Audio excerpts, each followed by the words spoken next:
Olá, bem-vindos a mais uma viagem na história. E a nossa jornada de hoje nos leva aos mares holandeses.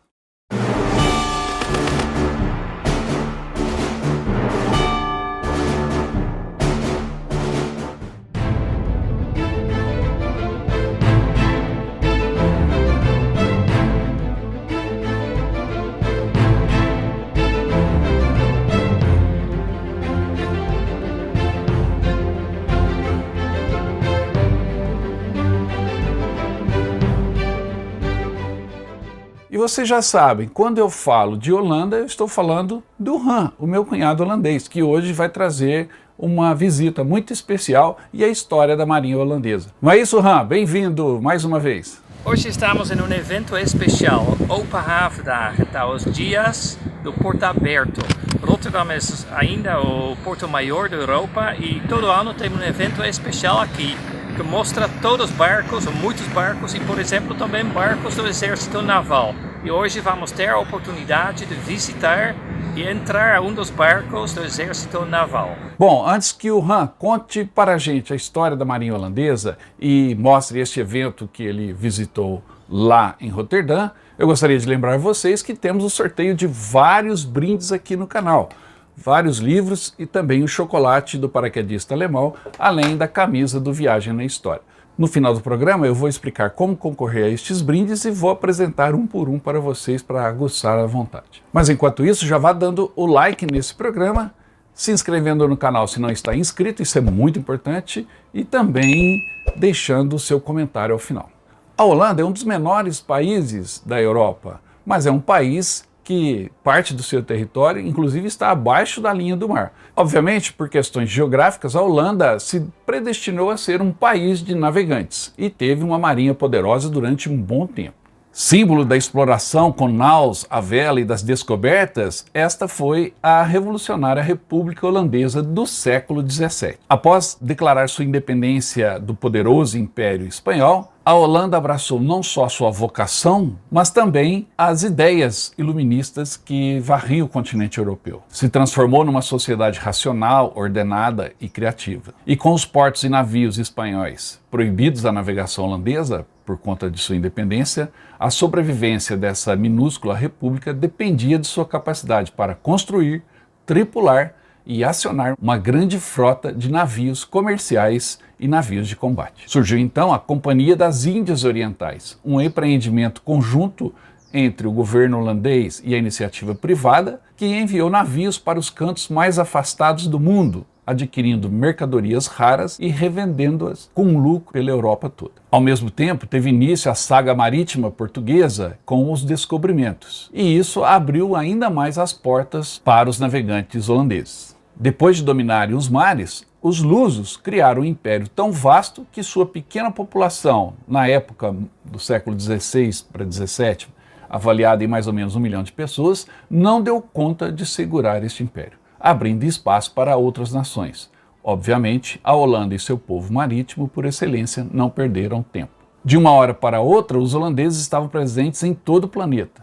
O Mar de Barents, um holandês, Barents, e a Tasmânia, Tasman era outro navegante holandês. Essas regiões deram seus nomes a estes capitães do mar holandeses. Os navios vindos da Holanda percorriam metade do mundo, desciam pela costa oeste da África, contornando o litoral, passando pelo Estreito de Madagascar e atravessando o que chamavam de Mar da Etiópia, chegando à ponta meridional da Índia. A partir daí, as Ilhas das Especiarias, como era conhecida a Indonésia, eram alcançadas pelos holandeses, que extraíam dali verdadeiras preciosidades em especiarias. Algumas expedições, inclusive, saíram da Indonésia para chegar a uma nova terra, que recebeu o nome de Nova Holanda, pois ali os holandeses chegaram primeiro. Hoje, esse continente é chamado de Austrália. Quem chegou à Austrália foi William Johnson, primeiro europeu a avistar as terras australianas e as terras da Nova Zelândia. Abel Tasman executou a viagem de circunnavegação, ou seja, deu a volta ao mundo pela Holanda. E Jacob Hoggen avistou a Ilha de Páscoa, num domingo de Páscoa, a 5 de abril de 1722, dando nome a esta ilha. O Império Holandês incorporava regiões como a do Cabo, na África, o Ceilão, na Ásia, inclusive fundando a Nova Amsterdã, hoje Nova York, e também vários territórios no nordeste do Brasil e as Ilhas Antilhas na América. A Holanda tem inclusive uma ex-colônia no norte da América do Sul, no meio das duas Guianas, o Suriname. Tudo isso dá uma dimensão do quão grande era o Império Holandês construído a partir das navegações. Mas quem vai falar um pouco mais para a gente sobre essa história é um holandês, o Han. Ô Han, conta aí pra gente, quando começou a história naval holandesa? Então, a Marinha Holandesa tem uma história enorme. Já começou no ano 1488, há muito tempo. Depois também uma coisa interessante é que era o primeiro exército do mundo que tinha fuzileiros navais. Já começaram com isso no século XVII. Eu falei algumas aqui, mas quais foram as colônias que os holandeses fundaram, conquistaram nesse período? Então, a Holanda, no momento, começou com Indonésia, que é o país que agora é a Indonésia, que foi uma colônia da Holanda. Também tinha presença em Japão, que não era colônia, mas os holandeses fizeram uma ilha pequena frente à costa do Japão, e aí, esta ilha décima, aí eles começaram a fazer negócios com o Japão. Do outro lado do mundo tinha Curaçao, Bonaire, as ilhas lá, também Suriname, e um pouco de tempo também Brasil. Eu notei que você foi meio sarcástico aí ao falar do Brasil, mas vamos explicar direito essa história da Holanda pegar um pedacinho da nossa terra. As invasões holandesas no Brasil ocorreram quando os holandeses ocuparam territórios no Nordeste no século XVII. Essa invasão estava diretamente relacionada com as questões diplomáticas envolvendo Portugal, Espanha e a própria Holanda naquele período. Os holandeses procuraram construir sua própria colônia na América ao se apropriar de uma das principais praças produtoras de açúcar na América Portuguesa. Durante o período, Portugal e Espanha passaram a ser um só país, eles tiveram o mesmo rei. E com isso, a Espanha, que era inimiga declarada da Holanda, proibiu os holandeses de comercializarem o açúcar, que era produzido basicamente naquela época aqui no Brasil. A resposta dos holandeses, que não poderiam ficar sem essa mercadoria importantíssima para o comércio na Europa, foi invadir o Nordeste brasileiro. Os holandeses permaneceram no Brasil de 1630 a 1654, e sua presença aqui ficou profundamente marcada pela administração de Maurício de Nassau, que era o governador enviado pela Companhia das Índias Ocidentais. O primeiro grande ataque dos holandeses contra a capital do Brasil, em 1624, na época a cidade de Salvador, durou 24 horas, quando os holandeses conquistaram a cidade. E o domínio dos holandeses concentrou-se nos limites da cidade, uma vez que a resistência dos colonos e dos portugueses não permitiu que os holandeses se expandissem pelo recôncavo baiano. Expulsos em 1625 de Salvador, os holandeses retornaram 2 anos depois, em 1627, para saquear a capital do Brasil. E voltaram-se então contra Pernambuco, outra capitania brasileira que prosperava com a produção do açúcar. Em 1630, uma expedição holandesa formada por 65 barcos e 7.280 homens atacou Olinda, conquistando a cidade em 14 de fevereiro de 1630. E de 1630 a 1637, os holandeses estenderam seu domínio pelo Nordeste brasileiro, conquistando regiões como a Paraíba e o Rio Grande do Norte. Com a chegada de Maurício de Nassau para administrar a colônia holandesa, este foi um momento importante no estabelecimento dos holandeses aqui no Brasil. E Maurício de Nassau marcou a sua gestão com inúmeras ações, inclusive de estrutura, na colônia pernambucana. Em 1643, com a volta de Nassau para a Holanda, iniciou-se a decadência holandesa no Brasil. Mas esta presença holandesa aqui no Brasil foi só um capítulo a mais na história marítima holandesa, que ainda teve outros desdobramentos, inclusive durante as guerras mundiais, especialmente na Segunda Guerra. Não foi isso, Ram? Então, o exército da Holanda, obviamente por Holanda ter seus interesses coloniais, sempre tinha um exército naval grande. O maior era no início da Segunda Guerra Mundial, um exército de quase 200 navios. A grande maioria deles lutou aí no Mar de Java, perto da Indonésia, porque a Holanda, como país, obviamente já era ocupado no início da Segunda Guerra Mundial. Depois da guerra, o exército naval perdeu bastante a importância, porque a Holanda perdeu todas suas colônias. Rai, e durante a Guerra Fria, a Holanda estava ali próxima da Rússia, da Polônia, dos países do leste europeu. Como foi a posição marítima holandesa durante a Guerra Fria? Então, durante a Guerra Fria, a Holanda era um dos países que construiu muitos submarinos. De verdade, aqui perto temos uma fábrica onde fizeram submarinos. Hoje em dia, pode ver ainda, é um prédio enorme, mas já faz tempo não fazemos mais submarinos aqui perto de onde nós moramos.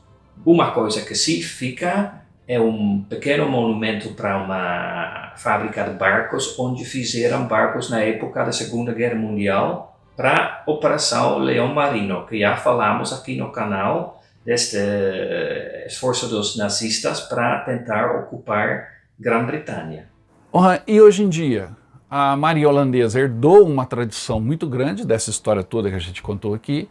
E como está hoje a Marinha Holandesa? Ela honra esse passado? Qual é a atuação da Marinha hoje? Então, hoje em dia, a Marinha é bem menor. Né? Seu momento maior, a Marinha tinha 200 navios. Hoje em dia, ficam só 28.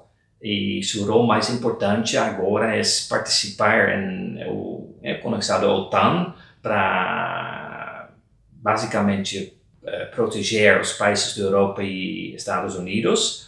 Outra coisa que fazemos muito são operações contra drogas, principalmente na zona do Caribe.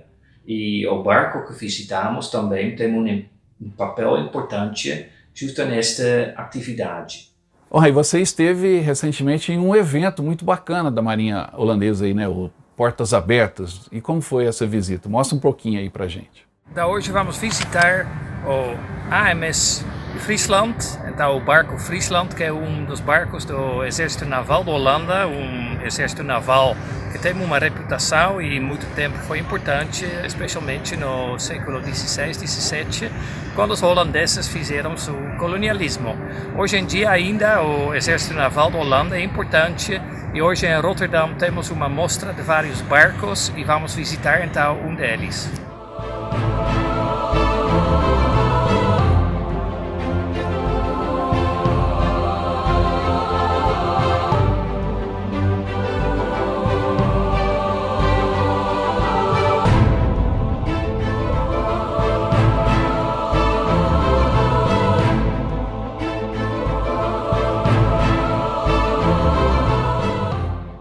Então, Mariano, estamos aqui a bordo do Friesland, que é um OPV, que é um Ocean Patrol Vehicle, então um veículo para fazer patrulha nos oceanos.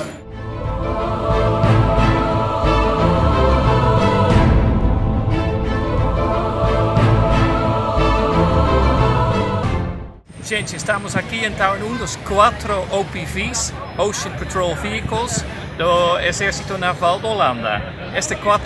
Três estão na Holanda, um deles sempre está muito mais perto do Brasil, aí no Caribe. E aí faz principalmente, nesse momento, capturar drogas, com muito sucesso. Este tipo de barco é feito especialmente para este tipo de operações. Ajudar depois o terremoto em Haiti, por exemplo, também, estes barcos foram lá. Para cruzar o oceano, para eles são 10 dias, é um barco bastante rápido. E eles têm uma tripulação de 85 pessoas, mas só são 55 marinheiros e 30 que são para, por exemplo, fazer coisas especiais, médicos e também para o helicóptero que atrás de mim aqui, que é um NH-90, que é um helicóptero feito especialmente para este tipo de barco e este tipo de operações.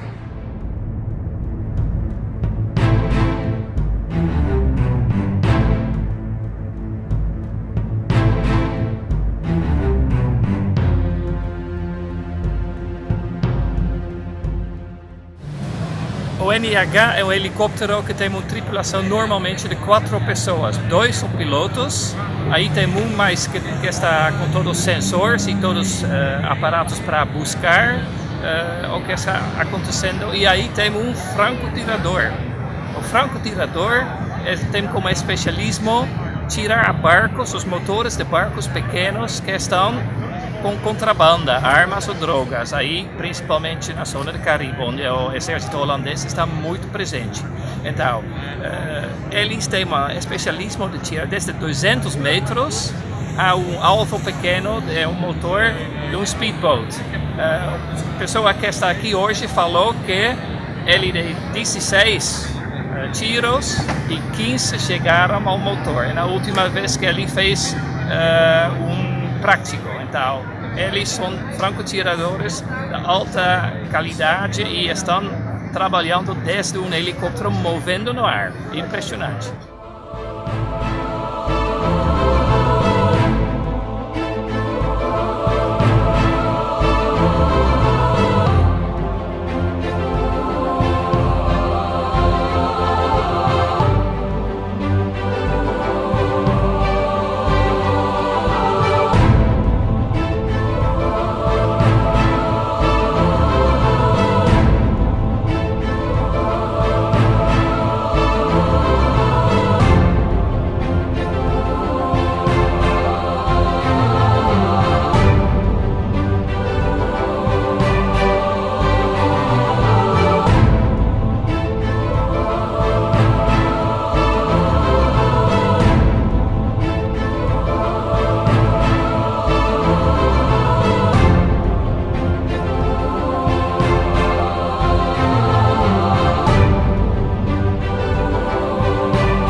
E você não trouxe nada aí desse evento para a gente sortear aqui para os nossos inscritos no canal? Eles adoram os seus presentes. O que você trouxe aí para a gente? Então, Mariano, como sempre, um prazer falar com você e mostrar coisas daqui. Uma coisa a mais, temos um presente.